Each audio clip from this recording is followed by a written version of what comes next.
Organ bağışı kişinin hayattayken kendi özgür iradesi ile organlarının bir kısmını veya tamamını ölümünden sonra başka insanların tedavisinde kullanılmak üzere diyelim vasiyet etmesidir, bağışlamasıdır. Ülkemizde her yıl 3-9 Kasım tarihleri arasında bu etkinlikler yapılmaktadır. Organ bağışı ile ilgili farkındalık yaratmak üzere etkinlikler yapılmaktadır. Organ bağışı ile ilgili il sağlık müdürlüklerinde, hastanelerde, aile hekimliklerinde çeşitli broşürlerle halkı bilinçlendirmektedirler. Biz de elimizden geldiği kadar bunun önemine binaen çevremizi, üyelerimizi, insanları aydınlatmaya çalışıyoruz. Çünkü insanın insana yapabileceği en büyük iyilik organ bağışıdır. Diyanet İşleri Başkanlığı, Din İşleri Yüksek Kurulu'nun bu konuda fetvası vardır.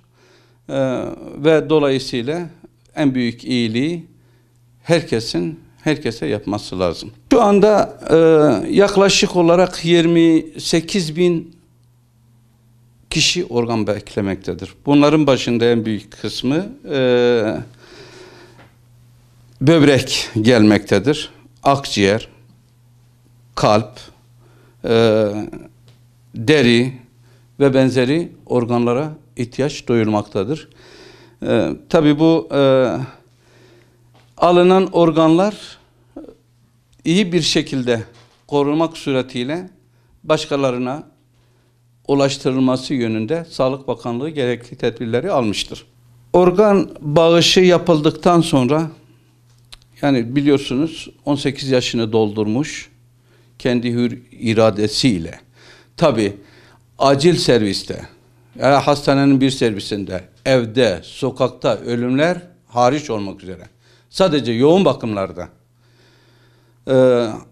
beyin ölümü gerçekleştirildikten sonra ailesinin rızası alınmak suretiyle kendi alanında 2 uzman hekimin vereceği kararla kişiden organ nakli yapılabilir. Bu organ nakli bekleyen 28.000'e yakın vatandaşlarımız vardır. Bu vatandaşlar tabii basından da sosyal medyadan da takip ettiğimiz kadarıyla organ bağışı, organı bulamadan, organ temin edilmeden hayatını kaybeden bir sürü vatandaşlarımız vardır. Ülkemizde bu tam oturmuş bir şey değildir. Bilinçlendirme yeteri kadar yapılmamıştır veya halk bu konuda tedirgin davranmaktadır. Organ nakli insanın insana yaptığı en büyük iyilik olarak düşündüğümüzde tereddütsüz herkes organ nakli için başvursun. Hastanede başvuruyu kabul eden birimlerimiz vardır. Sağlık müdürlüklerinde vardır. Aile hekimliklerinde vardır. Bu konuda oldukça kolaylık sağlanmaktadır. Buradan kimsenin kesinlikle çekinmemesi lazım. Zaten burada kanunda organ naklinin usul esasları belirtilmiştir. Organ nakli konusunda titiz davranalım diyorum. Çünkü bugünü bekleyen, o anı bekleyen o kadar insan vardır ki kendimizi onların yerine soktuğumuz zaman ne kadar büyük bir sevap olduğunu, büyük bir iyilik olduğunu orada anlamış oluyoruz.